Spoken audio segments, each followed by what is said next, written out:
Hello बच्चों, कैसे हैं आप सब। आज हम कक्षा 8 के भूगोल को पढ़ेंगे। भूगोल की पाठ्यपुस्तक का नाम है हमारे संसाधन और इसके अध्याय 3 खनिज और शक्ति संसाधन को हम पहले भी पढ़ चुके हैं। इसका कुछ भाग हम पहले पढ़ चुके हैं जो इस पाठ की पार्ट 1 में है।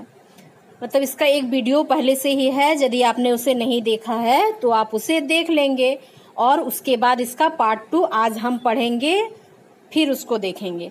तो अध्याय 3 में खनिज और शक्ति संसाधन को हमने पढ़ा था। खनिजों के प्रकार के बारे में जाना था, खनिजों के निष्कर्षण के बारे में पढ़ा था, इस मानचित्र को देखा था और विश्व में जितने भी महादेश हैं उनमें कौन कौन से खनिज पाए जाते हैं, जैसे एशिया में कौन से, यूरोप में, उत्तरी अमेरिका में, दक्षिण अमेरिका में, ऑस्ट्रेलिया में, अंटार्कटिका में।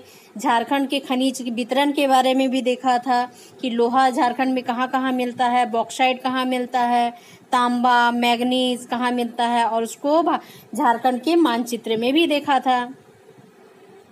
सोना झारखंड में कहाँ मिलता है, चूना पत्थर कहाँ मिलता है। खनिजों के उपयोग के बारे में भी जाना था, खनिजों का संरक्षण के बारे में जाना, शक्ति संसाधन के बारे में भी हमने पढ़ा और यहाँ तक हम पढ़ चुके थे। तो आज इसके पार्ट 2 में हम परंपरागत स्रोत के बारे में पढ़ेंगे।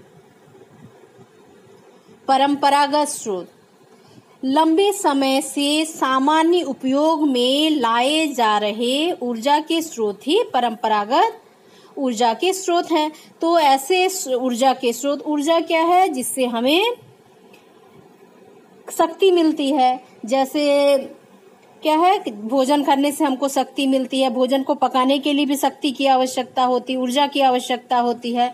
तो जो लंबे समय से, प्राचीन काल से जो सामान्य रूप से उपयोग में लाया जा रहा था, वैसे ऊर्जा जो है वे हो गए परंपरागत ऊर्जा के स्रोत, जो प्राचीन काल से जिसका उपयोग चला आ रहा है। और ये मुख्यतः 2 प्रकार के होते हैं। एक है ईंधन, ईंधन में लकड़ी, और दूसरे हैं जीवाश्म ईंधन। तो ईंधन में प्राचीन काल से ही लकड़ी का प्रयोग खाना बनाने के लिए किया जाता था और लकड़ी को जलाकर ही चूल्हे पर खाना बनाया जाता था, या फिर कोयले से खाना बनाया जाता था, कोयले के चूल्हे से। तो कोयला और ये जो लकड़ी है, ये क्या है, प्राचीन काल से प्रयोग होने वाले ईंधन है, इसलिए इसे परंपरागत ऊर्जा के स्रोत कहा जाता है। और जो कोयला का उपयोग होता है, कोयला क्या है, एक तरह का जीवाश्म ईंधन है। तो जीवाश्म ईंधन ऐसे ईंधन होते हैं जो किसी कारण से पेड़ पौधे जीव जंतु के जमीन के नीचे दब जाते हैं और बहुत समय तक उसके ऊपर ताप दाब पड़ता है और धीरे धीरे वे ईंधन में परिवर्तित हो जाते हैं और इसको बनने में लाखों वर्ष का समय लगता है। तो कोयला भी इसी तरह का एक जीवाश्म ईंधन है। और ईंधन मतलब जिसका उपयोग हम भोजन बनाने के लिए करते हैं या फिर किसी चीज को गलाने के लिए, जैसे धातु को गलाने के लिए, तो यही हुआ ईंधन।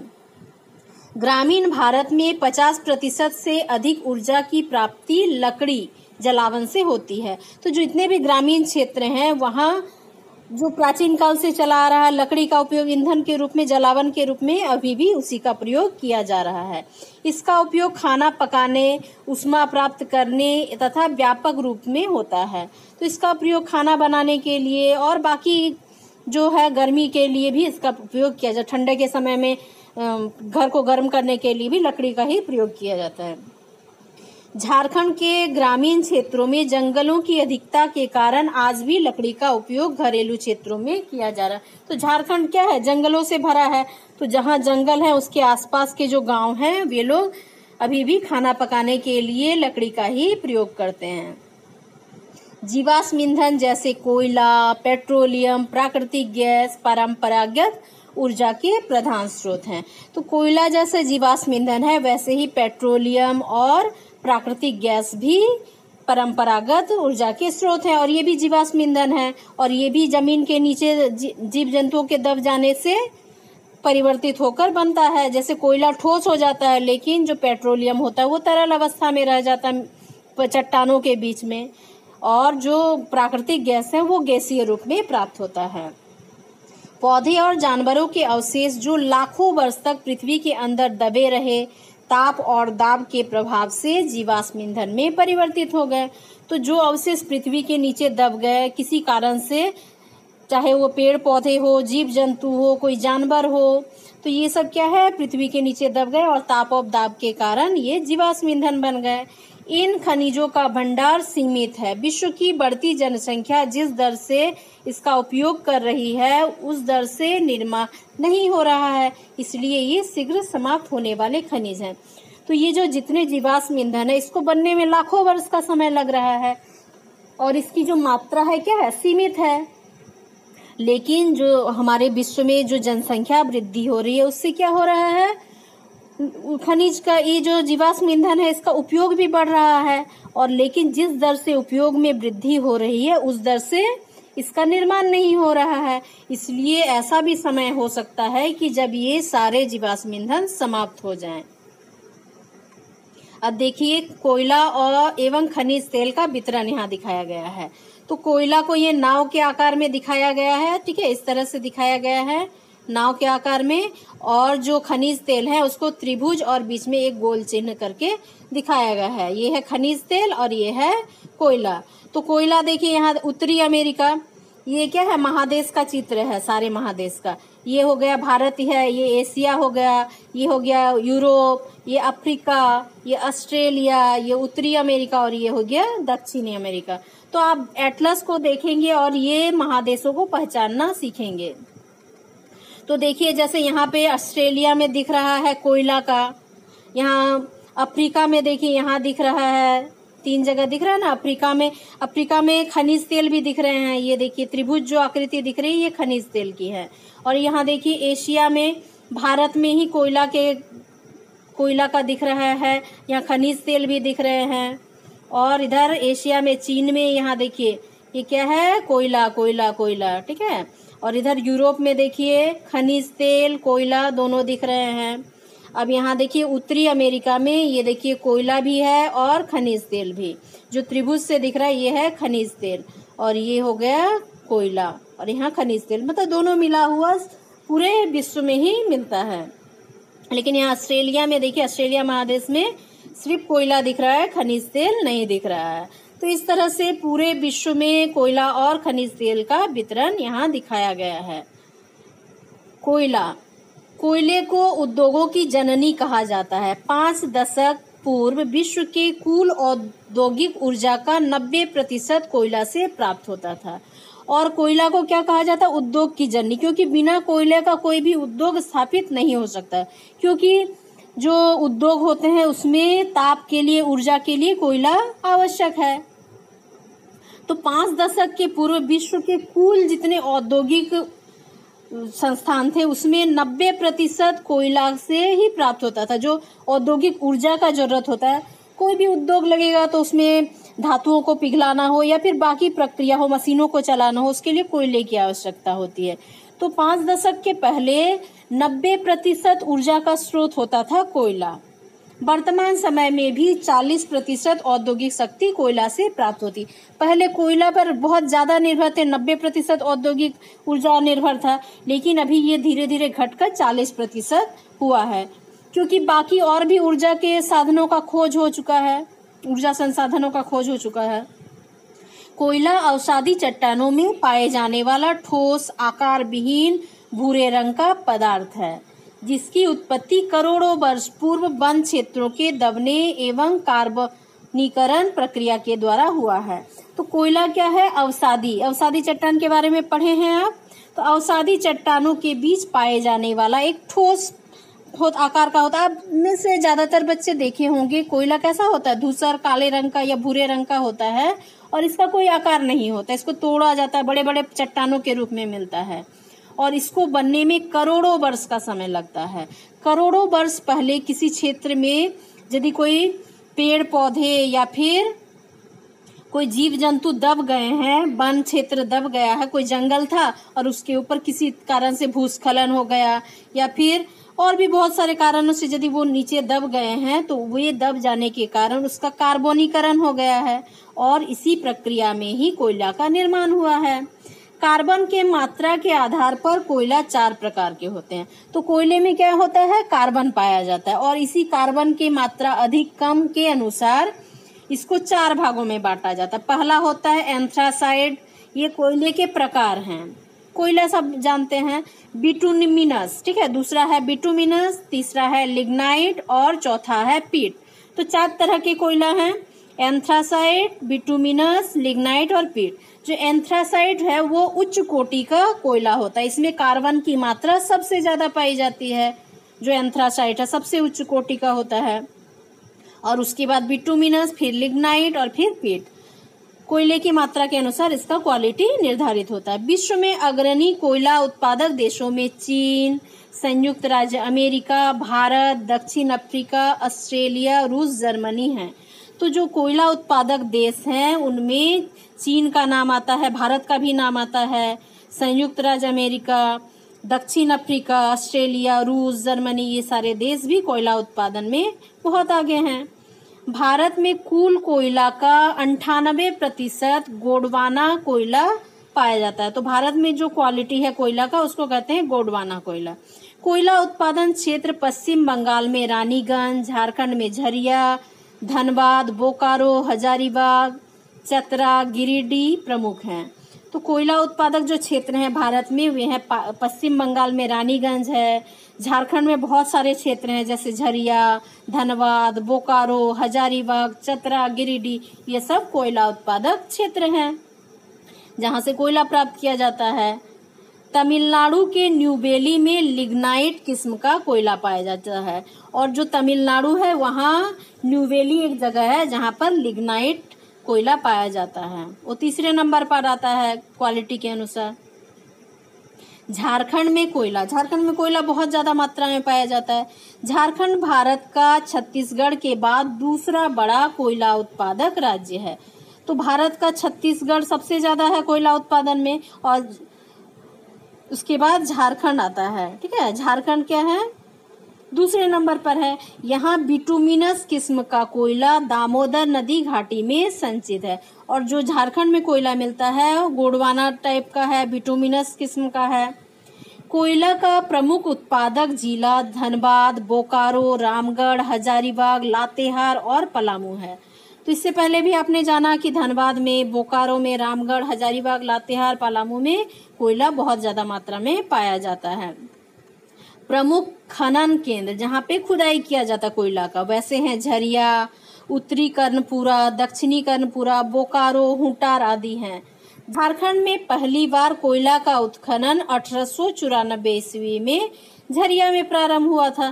तो झारखंड में जो कोयला का उत्पादन हुआ था सबसे पहले हुआ था 1894 ईस्वी में झरिया में। सबसे पहला खदान वही बना था, मतलब जहां से खुदाई करके कोयला निकाला गया।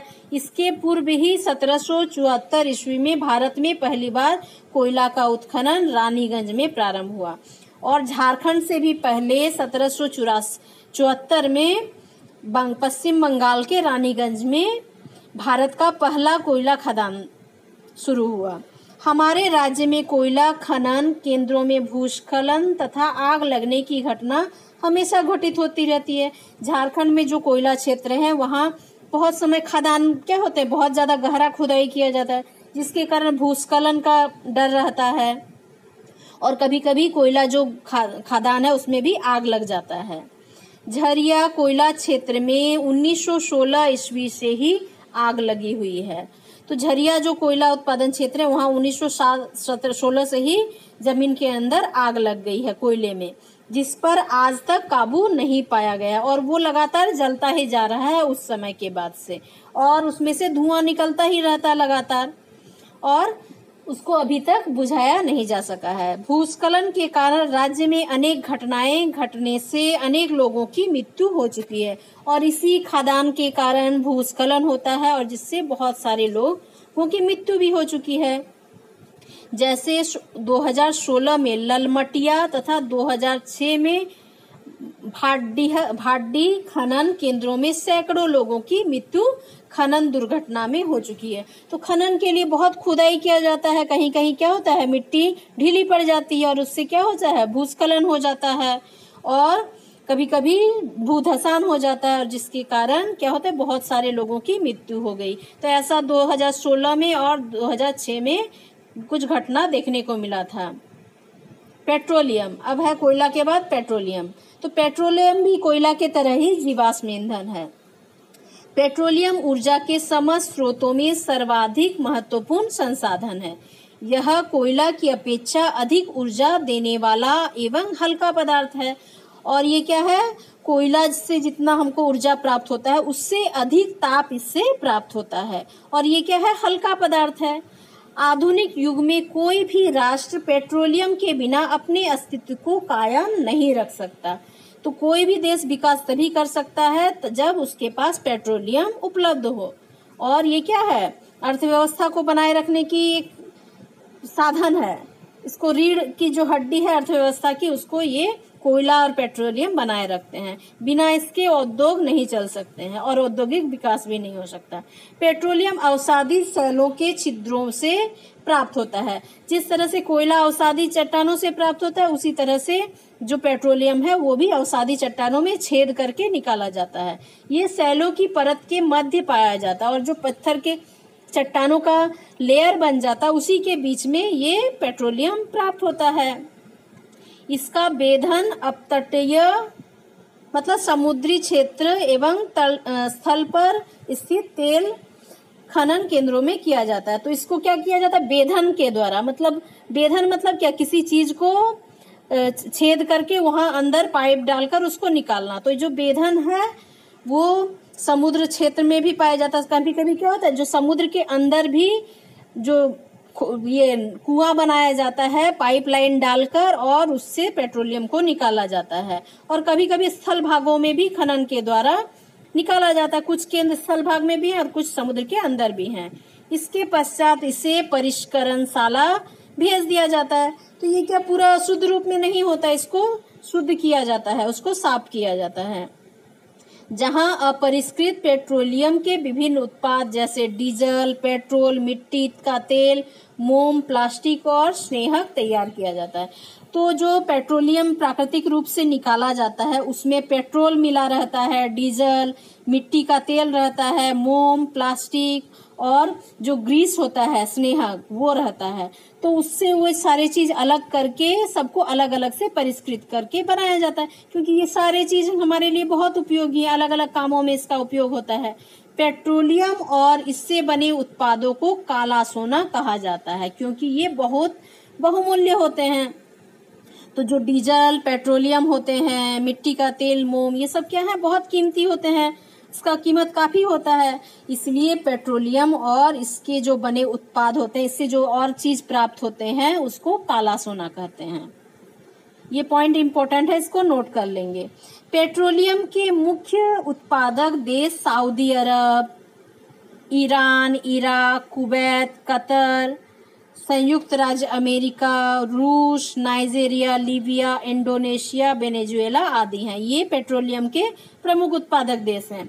भारत में मुख्य उत्पादक क्षेत्र असम में दिग्बोई, बॉम्बे हाई, गुजरात में खंबात की खाड़ी और पूर्वी तट पर कृष्णा और गोदावरी नदियों का डेल्टाई प्रदेश है। तो झारखंड जो भारत के क्षेत्र हैं उत्पादक क्षेत्र पेट्रोलियम के, वे असम में है, बम्बई भाई में है, गुजरात का जो खंबात का खाड़ी है, पूर्वी तट पर कृष्णा और गोदावरी नदी का जो डेल्टा है उसमें भी पेट्रोलियम प्राप्त किया जाता है। बॉम्बे हाई अरब सागर में स्थित है और ये क्या है, सागर के बीच में स्थित है और सागर के अंदर ही समुद्र के बीच ही ये खनन का केंद्र है, पेट्रोलियम खनन केंद्र, और वहां से बेधक विधि द्वारा पेट्रोलियम को निकाला जाता है। वर्तमान समय में यह भारत का सबसे बड़ा खनिज तेल उत्पादक केंद्र है। तो जो बम्बई हाई है वो वर्तमान में खनिज तेल उत्पादक का सबसे बड़ा केंद्र है। यह बम्बई से 176 किलोमीटर की दूरी पर स्थित है। कितनी दूरी पर? 176 किलोमीटर मुंबई से। अब है प्राकृतिक गैस। प्राकृतिक गैस पेट्रोलियम के साथ मिलता है। तो पेट्रोलियम जब निकाला जाता है उसी के साथ ही एक गैस प्राप्त होता है जिसे प्राकृतिक गैस कहते हैं। तो इसका उपयोग भी ईंधन के रूप में ऊर्जा के लिए किया जाता है। यह हाइड्रोकार्बन तत्वों का मिश्रण होता है। कोयला और पेट्रोलियम की अपेक्षा इसका उत्पादन आसान और कम खर्चीला होता है। तो कोयला के उत्पादन में या फिर पेट्रोलियम के उत्पादन में जितना खर्च होता है, प्राकृतिक गैस के उत्पादन में उससे कम खर्च होता है। यह पूर्णतः ज्वलनशील एवं कालिक रहित होता है, और जब इसको जलाया जाता है तो इसमें क्या होता है, आसानी से आग लग जाता है और इसमें कोई राख या कुछ शेष नहीं बचता है, इसमें कालिक नहीं बनती। जैसे कोयला को जलाएंगे तो बर्तन के चारों ओर क्या होगा, बर्तन काला हो जाएगा, लेकिन प्राकृतिक गैस का उपयोग यदि इसके लिए करेंगे तो कालिक नहीं बनेगी, बर्तन काला नहीं पड़ेगा। संयुक्त राज्य अमेरिका, रूस, यूके, नीदरलैंड, उज्बेकिस्तान प्राकृतिक गैस के प्रमुख उत्पादक देश हैं। इसका प्रयोग वाणिज्यिक एवं घरेलू ईंधन के रूप में किया जाता है। तो जो प्राकृतिक गैस है इसका उपयोग घरेलू, जो घर में खाना बनाने के लिए भी कभी कभी उपयोग किया जाता है, और कभी कभी उद्योगों में भी इसका उपयोग होता है, वाणिज्यिक क्षेत्रों में। तो संयुक्त राज्य अमेरिका, रूस, यूके, नीदरलैंड, उज्बेकिस्तान प्राकृतिक गैस के प्रमुख उत्पादक देश हैं। यहाँ तक आप समझ गए। अब देखिए ऊर्जा के जो परंपरागत स्रोत हैं, जैसे कोयला है, पेट्रोलियम है, प्राकृतिक गैस है, खनिज तेल है, ये सारे क्या है, ऊर्जा के परंपरागत स्रोत हैं। विश्व में प्रथम तेल कुआं 1859 ईस्वी पेंसिल्वेनिया, संयुक्त राज्य अमेरिका में खोदा गया। तो जो तेल का कुआं है, जैसे सऊदी अरब, ईरान, ये सब में आप सुनेंगे, बगदाद, ये सब में क्या है कि कुआं खोदने से, जैसे हमारे यहाँ कुआं खोदने से पानी मिलता है, तो वैसे जगह में कुआं खोदने से वहां नीचे क्या है, पेट्रोलियम है, ठीक है, कुआं खोदकर तेल निकाला जाता है। तो विश्व का जो पहला कुआं, तेल का कुआं खोदा गया था, वो 1859 ईस्वी में पेंसिल्वेनिया, मतलब संयुक्त राज्य अमेरिका, यूएसए में खोदा गया था। देखिए अब कोयला से लाभ और हानि के बारे में देखते हैं। कोयला क्या है, उससे लाभ, आसानी से ये प्राप्त होता है और विद्युत उत्पादन के लिए उपयुक्त होता है कोयला। और जो बिजली के उत्पादक जो फैक्ट्री हैं, उद्योग हैं, उसमें कोयला का उपयोग करके बिजली बनाया जाता है। और कोयला का हानि, वायु प्रदूषण को बढ़ावा देता है, और जब कोयला को जलाया जाता है तो बहुत ज्यादा राख निकलता है उससे, और उससे जो धुआं निकलता है वो भी प्रदूषण फैलाता है, वायु को प्रदूषित कर देता है। परिवहन कठिन, और क्या है, कोयला को एक जगह से दूसरी जगह ले जाने में काफी खर्च होता है, और ये ज्यादा खर्चीला होता है, इसलिए क्या है, इसके लिए बड़े बड़े ट्रेन की आवश्यकता होती है इसको फैक्ट्री तक ले जाने के लिए। तो ये क्या है, परिवहन में कठिन है। अब है खनिज तेल। लाभ हानि। लाभ देखिए, ये सुलभता पूर्वक टैंकर से परिवहन योग्य है। जो खनिज तेल है उसको बड़े बड़े टैंकर जो गाड़ी होते हैं उसमें से एक जगह से दूसरी जगह ले जाया जा सकता है। और पेट्रो रसायन उद्योगों के लिए ये अत्यंत उपयोगी है। तो जितने भी पेट्रो रसायन उद्योग हैं वहाँ खनिज तेल का उपयोग बहुत है। हानि, वायु प्रदूषण की समस्या को बढ़ावा देता है, लेकिन जब खनिज तेल को जलाया जाता है तो उससे जो जहरीला गैस निकलता है वो भी वायु को प्रदूषित करता है। उसके बाद है अम्ल वर्षा की संभावना को बढ़ाना। तो जब खनिज तेल से का उपयोग किया जाता है तो इसके जो धुआं निकलता है तो इससे क्या होता है, वायु प्रदूषण भी काफी होता है। और साथ में क्या होता है, ये वायु में मिलकर जब वर्षा के साथ नीचे आता है तो अम्लीय वर्षा, एसिड रेन होता है इसके कारण। तो ये इसका बहुत बड़ा नुकसान है। और उसके बाद है प्राकृतिक गैस। लाभ, सुलभता पूर्वक परिवहन योग्य। प्राकृतिक गैस को भी आसानी से टैंकरों में भरकर एक जगह से दूसरे जगह ले जाया जा सकता है। तेल से सस्ता, और ये पेट्रोलियम से सस्ता होता है।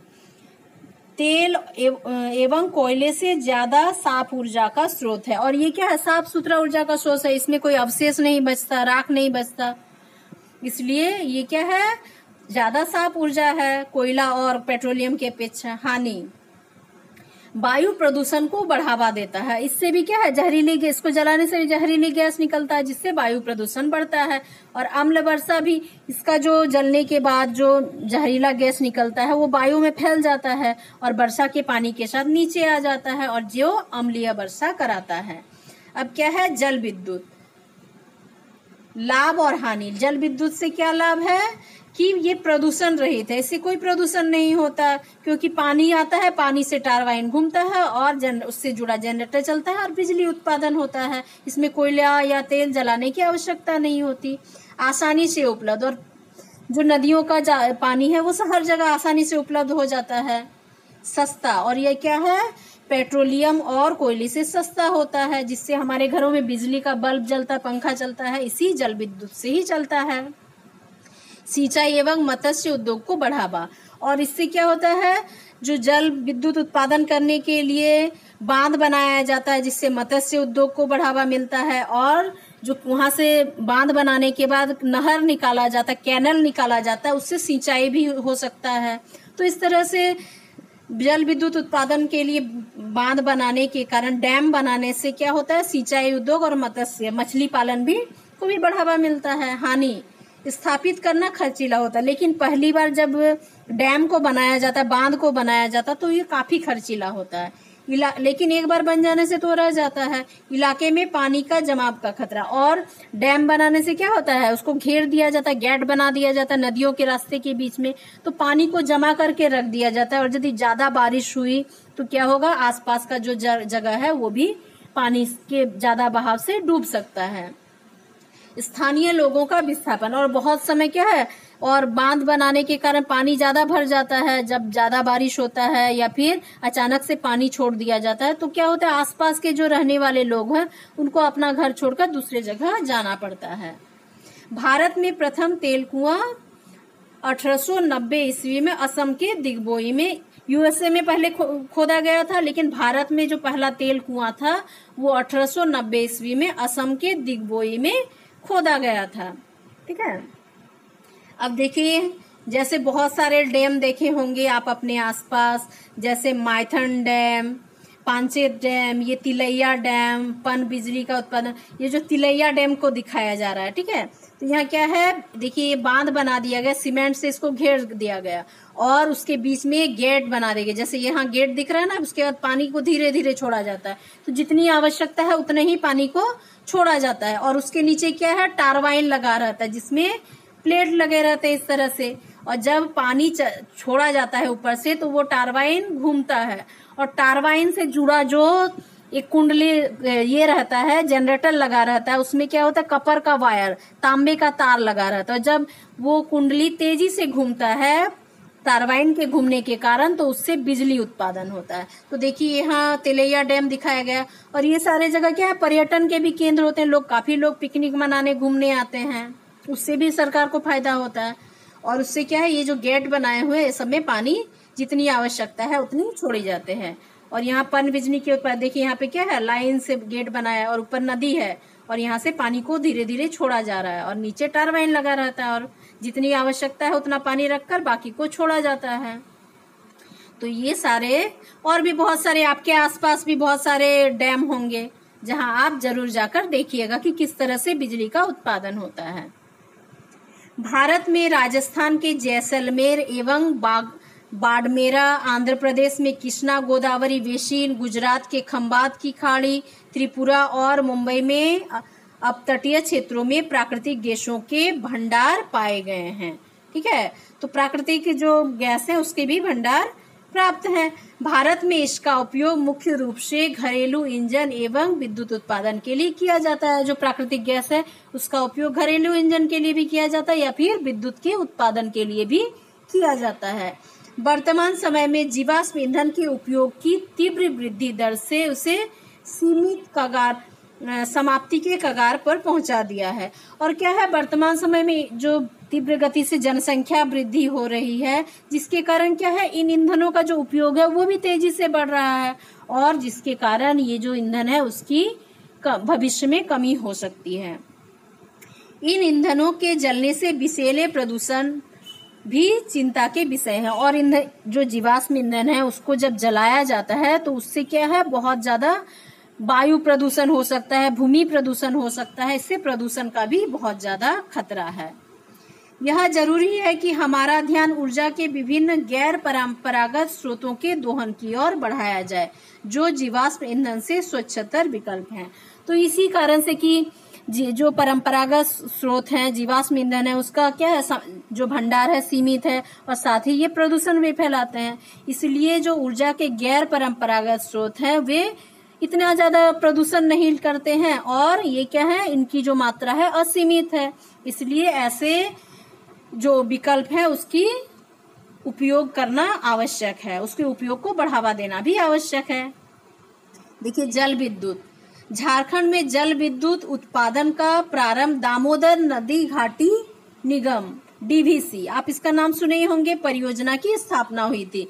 तो जल विद्युत के लिए डीवीसी का स्थापना किया गया था। इस परियोजना का निर्माण 1948 ईस्वी को किया गया। कब किया गया डीवीसी का? 1948 को। इसके अंतर्गत मैथन, पांचेत, तिलैया आदि स्थानों पर जल विद्युत केंद्र स्थापित किए गए। तो दामोदर नदी पर स्थापित किया गया था, इसीलिए इसका नाम दामोदर नदी घाटी निगम रखा गया, निगम परियोजना। इसका फुल फॉर्म है, शॉर्ट फॉर्म है डीवीसी।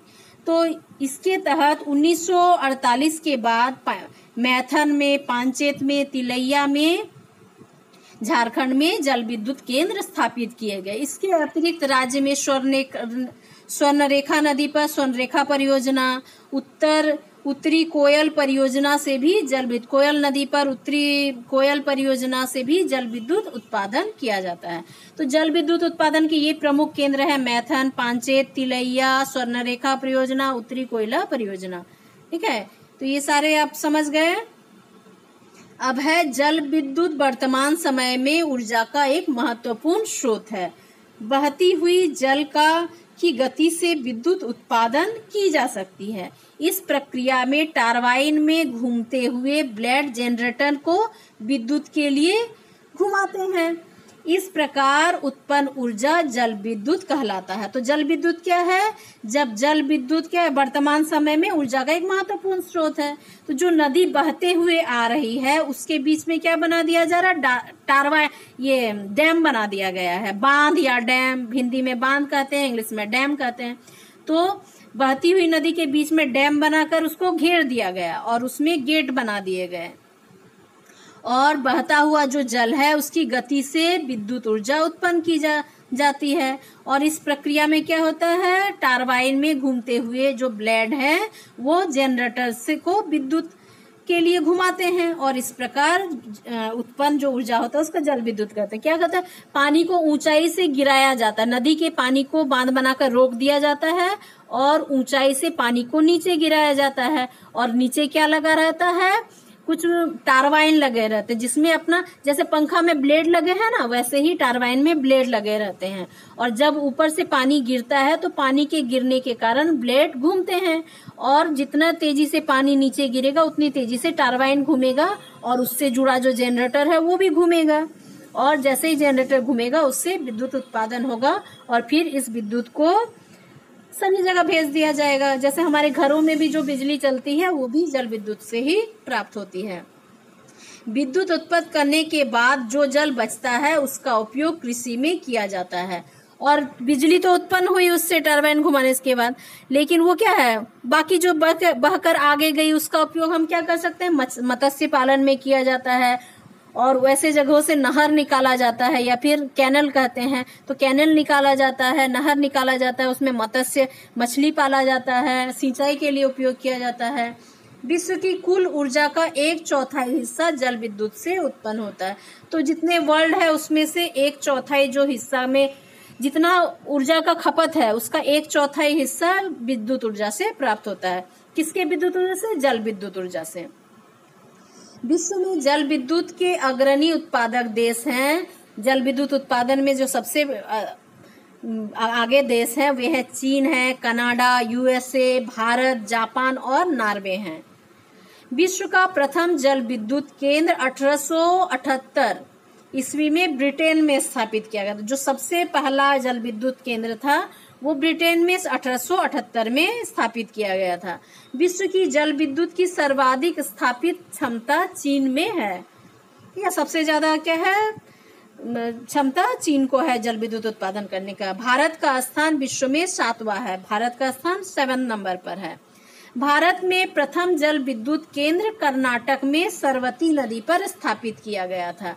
जो पहला जल विद्युत केंद्र था वो कर्नाटक में सरवती जो नदी है उस पर बनाया गया था। भारत में कुछ महत्वपूर्ण जल विद्युत केंद्र भाखड़ा नागल, गांधी सागर, नागार्जुन सागर और दामोदर नदी घाटी परियोजना है। तो ये सारे क्या हैं? जल विद्युत के केंद्र है। भाखड़ नागल, गांधी सागर, नागार्जुन सागर, दामोदर नदी घाटी परियोजना, इससे जल विद्युत उत्पन्न होता है। अब है ऊर्जा के गैर परंपरागत स्रोत। तो पृथ्वी पर जीवाश्म ऊर्जा के जो स्रोत हैं वे सीमित है, जो परंपरागत स्रोत हैं। वर्तमान में इसका अनियोजित